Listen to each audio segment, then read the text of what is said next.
video clip, we'll be laying out our partitions. On our shelving unit here, we've assembled the outside, and now we need to measure and lay out for our partition sides, which will break up our 3 sections. I want my partitions to come out the same distance of 10 inches as my sides are. However, they're only going to extend between my top and the bottom portion, because then I have a piece of trim.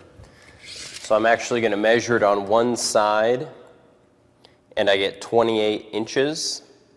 Now if I were to measure that in the center, this bottom board could potentially be.